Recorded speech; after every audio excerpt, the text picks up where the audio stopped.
10 News. Get the whole story.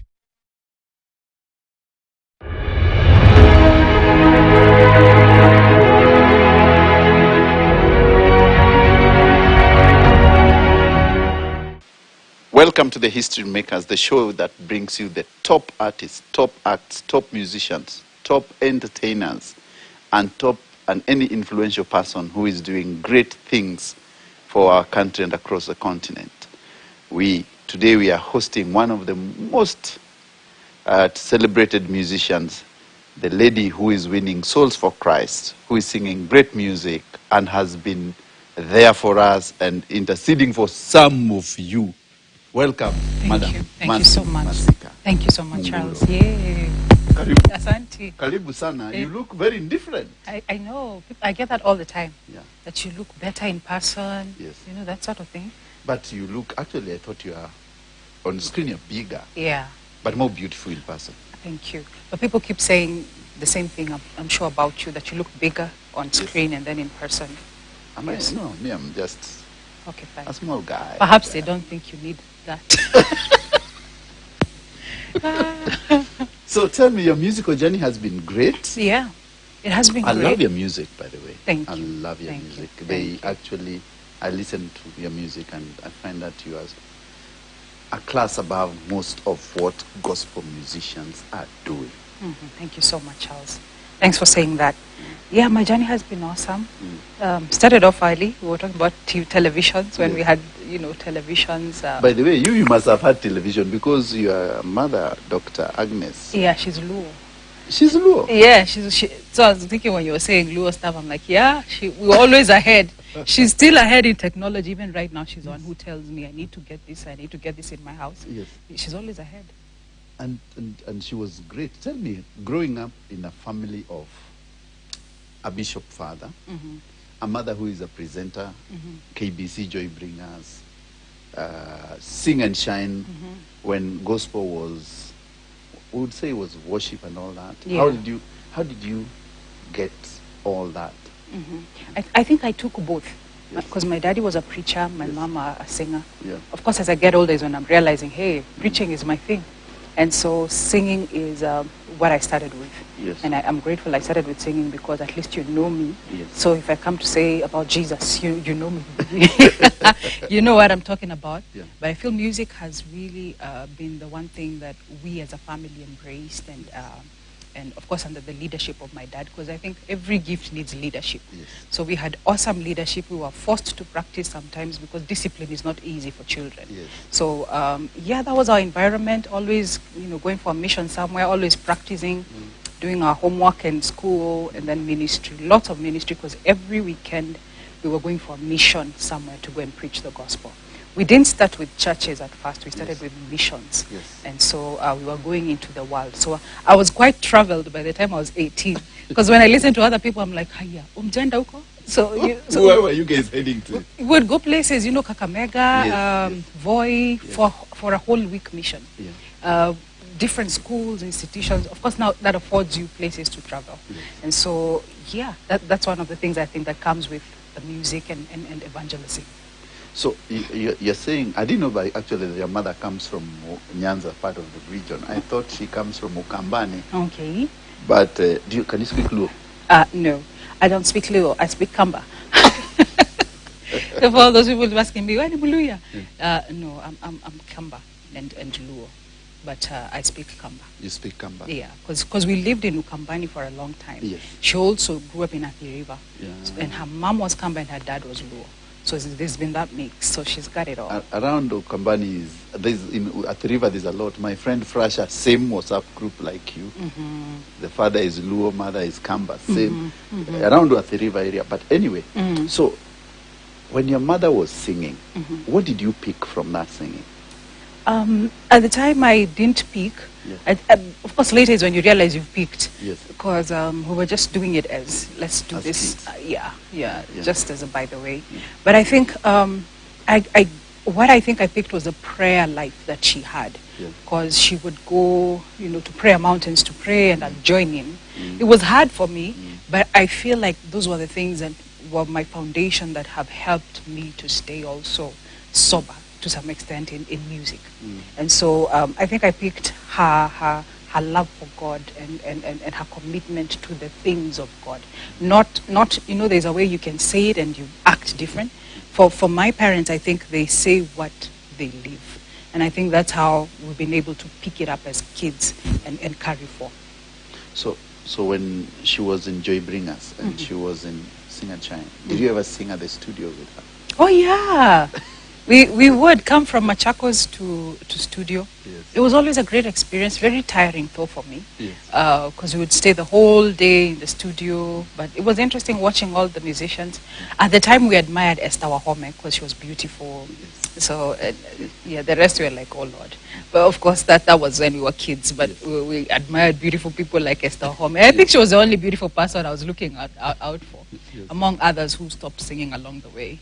But those are the memories I have of studio at KBC. And when did you decide that now, personally, I want to pick this from my mother. I want to get into singing. I think I went to Kakamega for a mission with my dad. Yeah. I remember I was 10, Yes. and I was going to sing. So I had a small tape of Chico and Brenda, Brenda Fassi, Yes. actually. Yes. And someone said, those are kids who are singing. Yes. They're singing soon and very soon. And I remember from then, I was like, something, because I kept a lot, I was an introvert, so my mind used to work a lot. So I started to tell my dad, Dad, I want to record my music. I want to record my music. I want to be like, Chico and Brenda. Yeah. So, of course, there was no internet to Google them to find out that they were not kids. but I think that was my beginning, and then from then I went on and did my first album at 11. Oh, Yeah. What was it? The song, the title? It was Nobody Like Jesus. But when you did the first song, when you're still in school, were you already now in that class? You know, your mother is a presenter. KBC is the only station. Your dad is Big Shot Bishop. How did kids in school look at you? I remember them admiring and going like, I saw you on TV. Yes. But I don't know why I never used to get quite excited about it. Yes. I'd feel good about it, but not so much. So, but because I was always in leadership, I always felt like I have very high standards to keep. So, I really don't know why I never used to get so excited as compared to other kids, So, it was a good thing. At least the respect was there. Yeah. So when after that, how did you decide now this is my career? I want to choose this as my career. I want to get into music. And then why did you settle for Still Alive then to do your first songs? I decided, I think when I was in campus, Yes. my last year I went to work for a company and I stayed 3 weeks. And I was like, no, I don't want to do this. That's when I decided I want to sing and sing for real. So I remember my dad asking me and I'm like, I'm going to sing, Dad. Of course, he was not very happy about that. Yes. But he left me alone. And I remember, of course, 10 years later, he went like, yeah, you made a good choice. Why I decided to do Still Alive, there was a guy called Kaberere. There was a small break I took. And then along the way, Kaberere kept telling me, Masi, go back to studio, go back to studio. I think sometimes producers also can be a challenge for most artists to get what you want.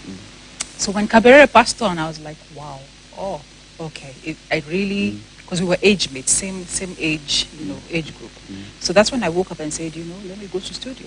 And so immediately just went in studio to what he was telling me to go. It was like, Still Alive can do a good job. And so that's how we met with Still Alive. This first song, I loved your Mwema, but in the album, which did you first record?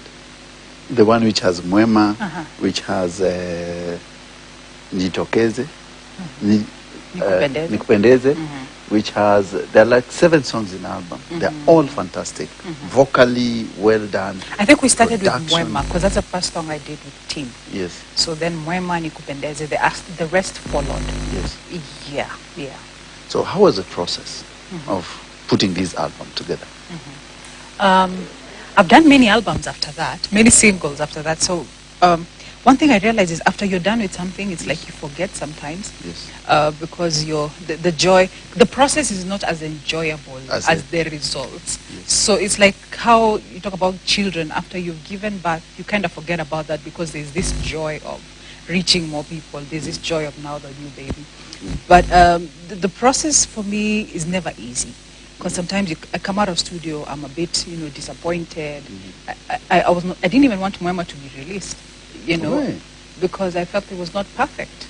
It was not how I wanted it to be. I'm conservative. I remember telling my husband, why are we saying kujigamba? Isn't that, a word? And so my husband is like, no, the word is okay. Because it sounded like shame. Because I'm conservative. I'm like, no, let's use a proper Swahili word. And so actually when we shot Mwema, we were going to shoot another song. Yes. And so we did Mwema. But I kind of enjoyed the different, the way Mwema was different. So kind of had fun. 1 hour shoot and we were done. And so I think it was just surprising for me how the world received it. Mwema. Yeah. And kujigamba. I know, and the words that I didn't want, siwezi jizui, I'm like, can't we use words that don't make lots of noise? That, tutulia. You wanted tutulia. But you see now, the song captured the imagination of very many people because you are speaking in their language there. What Kenyans actually go through. Yeah. Ishara kwamba unanipenda zaidi, hivyo nishaelewa, sifa nitakupa zaidi, na siwezi jizuia kusema wako wema, na sio kama najigamba, umenitenda mema, na siwezi jizuia kusema wako wema, na sio kama najigamba, umenitenda mema, umekuwa mwema kwangu. How was it working with your mother in the studio? My mom is always fun. I think she's the funnest person I know. Yes. Her sense of humor is just amazing. I always enjoy working with her. And I'm looking forward to working again with her on a project that we are doing, my 30-year celebration. You're not 30. No, I'm more than 30. You're not I've done 30, 30. Masi. I did. I started at 10. I told you that. Okay. Yeah, now you get it. So When a kid, you're a kid star, now to a mature lady. Yes. Yeah. And all of them, I think, have been consistent in You've some been. particular way. So we're doing one on that celebration, and I'm super, super excited to just. She'll be playing guitar and I'll be singing. Yeah, by the way, she's a good guitarist. She is. Have you learned to play any instrument yourself? Yeah, I play my voice. Evie, Kawaya. You know Kawaya. Kapa is called Kawaya? Well, I'm still on beginner. I'm not a pro. But if I work on it, I could just No, but play you to can show pick it, off. yes. Yeah. You can pick it. I can, but I will. So how many songs have you done up to now? In terms of my whole career, Yeah. I don't know. There's so many. Many, Yeah. There's so many. When you get used to writing songs, I think you have, like on my phone, I have 700 songs. You just have so many all the time. And there's some that have been released, there's some that didn't hit. Yeah. But when you write these songs, what inspires, what drives you? When you're writing gospel music, you want to reach the souls, you want people to come to the Lord. But what actually, when you're that messaging, how do you do it? I think when you daily walk with God, Yes. and when you daily read the Word of God, you realize that the Word of God has different things every day. It's like God is new every day. What God is teaching you every day is different. And so music is that way too. I feel music is more, you know how people say they pray twice. So when you put it in music, it's like preaching what is in the Word of God in a way that people can repeat it many times. And so I feel we never get to the end of knowing God. And that's the same thing with music. The Word of God is so, there's so many topics, so many things that you can talk about in the Word of God. And so that's how I draw my music, from my experience and my walk with God. And from when you're writing, many people cannot actually write. And some people can write but cannot express. How do you join the two? I think I'm still learning. But one thing I'm learning to do is collaborating. Collaborating, because I realize I have a fun side and I have a conservative side. All of them are in me, And so Masi, do you have a fun side? I know. Masi, I see you very conservative. Thank you. That's what I want you to see. I have succeeded. So there's that fun side that comes out when I'm at home. But I think because of being an introvert and very diplomatic, like I was saying, it doesn't quite come out naturally. So I find collaborating with people helps bring out those certain aspects that I want in my music. Yeah. If you're not in preaching and not singing, what do you do for fun? What do you do? I know. I've had that question so many times. Nowadays, I'm trying to improve because for me, fun is reading a book and being in my room alone, and my kids know that. But now I'm trying nowadays. At least I watch a show on TV. I hardly watch anything. I enjoy reading. I totally do. I'm trying bowling, those kinds of things with people. I enjoy nowadays small, gatherings of parties or celebrations or teamwork and all. The games that come along with team building, I enjoy that. But it's okay. Yeah, so? It's okay. Now, tell me, apart from your music, you've always been seen as socially as a lady who champions, the kids of pastors, and most of them go wayward. You've stuck to the word. You've stuck to family values. What set of values do you think has really driven you to where you are? For me, and I'm sure about that, is the daily walk with God. We can say my parents did a good job, or we can say a lot of things. The daily walk with God and submitting myself to learn. I'm big on learning. Every day I'm learning something. And I think that's what keeps me awake in my spirit. Just daily walking with God, daily being in the Word of God, and submitting myself to people that can teach me something. Yes. So how did you meet this Mr. Munguru? Yeah. The first date. Yeah, the first date. Because you're an introvert. Yeah. How did I was going to sing somewhere for a wedding. Yes. So I arrived earlier than usual. Then I sang. Yes. Then after I sang, we met. And then after we met, we didn't meet again for 6 months. And then we met again 6 months later. And then the first date, we met in town. He asked, he was like, you know what, I want you for me. And I liked him because he was direct. No wastage of time. Lord. What did he say? I want you for me. And I knew I liked him. A week before, I'd come out from prayers. Yes. And I say it's very important to pray very seriously on who you marry, because marriage can mess you up. So I'd gone on a fast. There's a place we call Katoloni in Machakos. So you go pray. So I went, prayed, and then after my prayer, the following week we meet again as just friends, because he was sending me a study Bible, study thing that I really liked. He's also born again? Yeah, he is. Yes. He is. And so when we met, we totally connected. And I was like, wow, 1 year later we were married. That was fast. That was fast, yeah. My dad kept telling me, he's a bishop, so I listened. Yes. He said, when you meet someone and you know they're the ones, marry them quickly. Because you're wasting time and you don't want to do the wrong thing. Before? Yeah. Just get married quickly. And I think if I had the money at the time, 4 months later I would have been married. So it ringed. Did you found him a perfect match? Yeah. And how is the journey of marriage then? It's beautiful. Yes. Most of the time I'm grateful. Yes. The times I'm like, oh Lord, it's just normal disagreements, hormones and all. Everybody has those. Yes. I think our journey has been awesome. That we're twins. We're like best of friends, always working together. And that's one thing I really thank God for, that we're able to work together. Because the things he sees, I'm not able to see. And so it's been awesome just having a friend and someone who hears God to guide me and to just walk with me in this journey called life. Kids, how are they coming up? They're growing so fast. My daughter is 13, my son is 12. Oh, just the other day they were young kids. Yeah, and now they're as tall as me. They have an opinion. It's beautiful. They have an opinion over everything. Yes. But it's a blessing also to see them sing, because they're also singing and their songs are coming out very soon. And just the fact that we didn't force them, but it's just flowing naturally with them. I'm excited about them.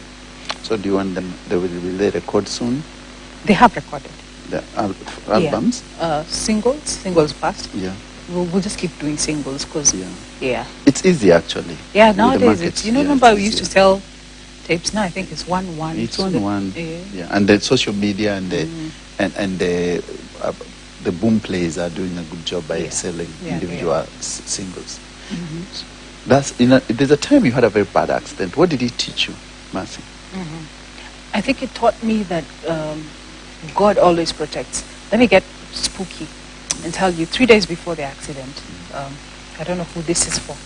The pastor in me, I don't know who this is for. No, preach. 3 days before the accident, I had a dream. And so an accident happening. And I remember I entered a fast. Yeah. Well, the fast was, the ones you're struggling. You're like, let me see if oh Lord, help me. The ones you're praying and you're sleeping, Yes. you're kind of not sure about. So took up the fast, and when it happened, I was like, I saw this in a dream and I prayed about it. So the car was totally wrecked, and we came out unhurt. And that told me that God is real. That actually when you see something before and it happens and you come out victorious, there's just something that wakes up in you that tells you, wow, God really cares for you and takes care of you. And I know that God speaks in many ways, and among them sometimes is dreams, especially if you're in prayer. He will communicate clearly to you. And so lots of people have dreams, and that's why I'm saying it, because I realize lots of people have dreams and they see them happen. But if you have a dream and you notice that you're the kind of person that things happen, pray about it. Fast about it, whether you're struggling in the fast. But don't overfast, by the way. Don't overfast. It's good to tell. Food is good, eh? Do I tell God that, God, I love food. And so when I'm fasting, Lord, I'm not like other people. Mine is sacrificial. So yeah. It's important to fast consistently. Consistent, yeah. Yeah, but I feel like God leads you to when you should do a long one. Yeah. You've always had